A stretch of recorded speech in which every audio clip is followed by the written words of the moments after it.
नमस्कार प्रिय मित्रों, स्वागत है आपका। मैं आचार्य अनूप त्रिपाठी और आप देख रहे हैं ज्योतिष एवं वैदिक ज्ञान। मित्रों, आज आपके सामने एक महत्वपूर्ण विषय लेकर के उपस्थित हुआ हूँ।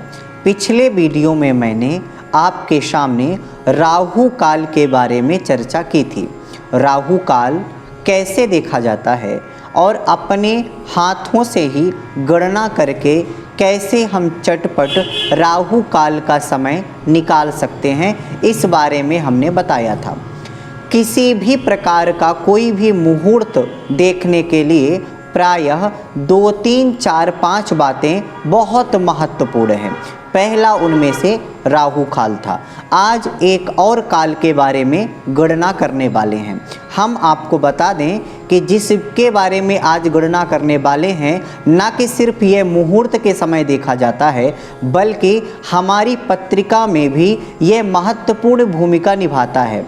यहाँ तक कि पाराशर में इसके शुभाशुभ फल के बारे में भी कहा गया है। जिस भी राशि में यह ग्रह उपस्थित रहता है, उसके अनुसार हमारी पत्रिका में यह शुभाशुभ फल देता है या भाव में मौजूद होता है।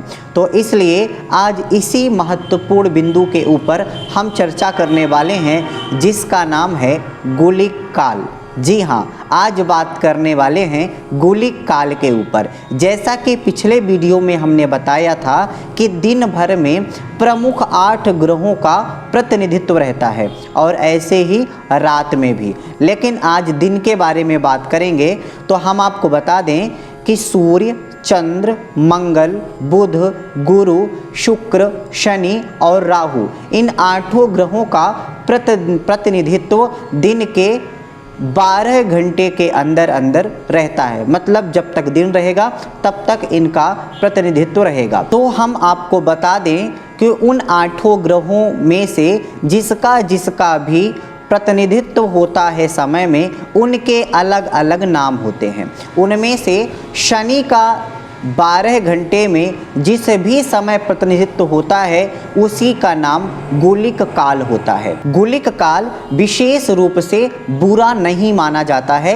लेकिन विचारणीय अवश्य होता है। यह बहुत शुभता की गणना में नहीं आता है। इसलिए यह देखना जरूरी होता है कि हम कोई भी कार्य कर रहे हैं, उस समय जहाँ तक हो सके वहाँ तक गुलिक काल नहीं होना चाहिए, ऐसा प्रयास करना चाहिए। तो हम आपको अब सूक्ष्मता, सरलता और चटपट आपसे आ जाए, ऐसा आपको बता देते हैं विधि, जिससे कि आप गुलिक काल निकाल पाएँ। तो हम आपको बता दें कि दिनमान में 8 का भाग दें।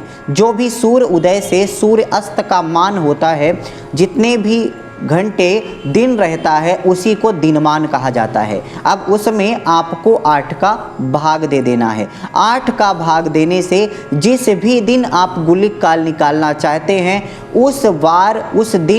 उस वार का प्रतिनिधित्व का पहला जो भाग है वही वार करेगा। जैसे आप सोमवार के दिन गुलिक काल ज्ञात करना चाहते हैं, तो सबसे पहले आप सोमवार के दिनमान में 8 का भाग देंगे, तो 8 हिस्से निकल आएंगे। उस दिनमान में 8 का भाग देने से कितने कितने घंटे एक हिस्से में मिलेंगे, उसके 8 भाग में कितने कितने घंटे मिलेंगे, यह आपको पता चल जाएगा। तो सोमवार के दिन सबसे पहला प्रतिनिधित्व होगा पहले भाग में, तो सोम का ही होगा, यानी सोमवार का ही होगा। और इसके बाद वार क्रम से क्रमशः रखते जाना है, यानी सोमवार के दिन पहला प्रतिनिधित्व सोम का होगा, इसके बाद मंगल का होगा, इसके बाद बुध का होगा, इसके बाद गुरु का होगा, इसके बाद शुक्र का होगा और इसके बाद फिर शनि का होगा। मतलब शनि का जहाँ खंड आ जाए, भाग आ जाए, समझ लीजिए गुलिक काल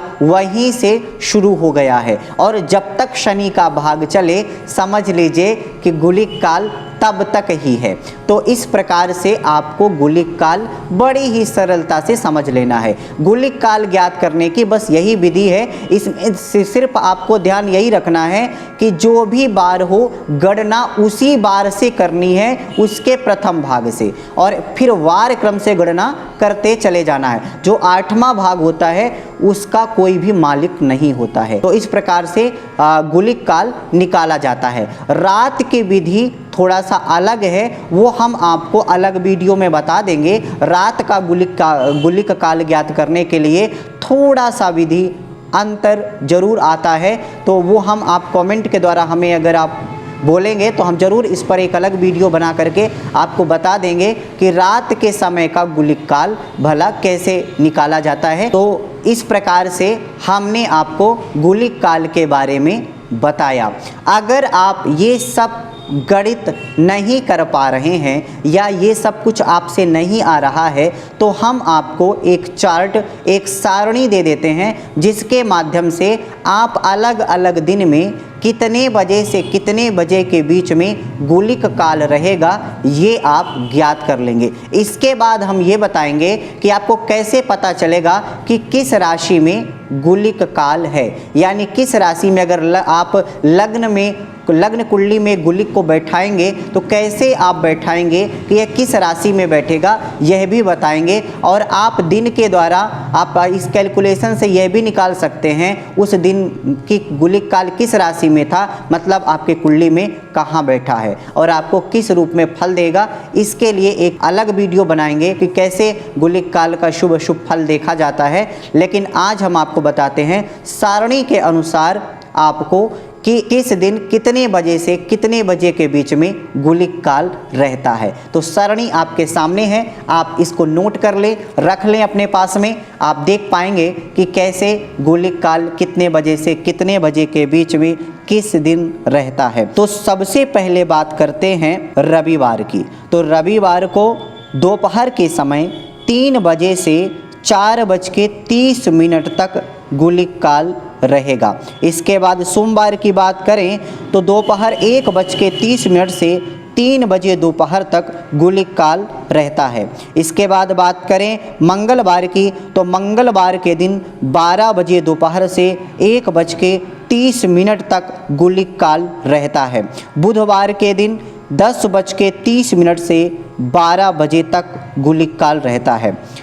गुरुवार की बात करें तो गुरुवार के दिन 9 बजे सुबह से 10:30 बजे मतलब 10:30 तक गुलिक काल रहता है। शुक्रवार की बात करें तो 7:30 से 9 बजे तक गुलिक काल रहता है। शनिवार की बात करें तो 6 बजे से 7:30 तक गुलिक काल रहता है। तो इस प्रकार से हमने आपको गुलिक काल का समय अलग अलग बार में कितने बजे से कितने बजे के बीच में रहेगा हमने आपको बताया। लेकिन हमने औसतन दिनमान 12 घंटे का रखा है और सूर्योदय 6 बजे और सूर्यास्त 6 बजे का रखा है। लेकिन हर समय सूर्य उदय 6 बजे नहीं होता है और सूर्य अस्त 6 बजे नहीं होता है।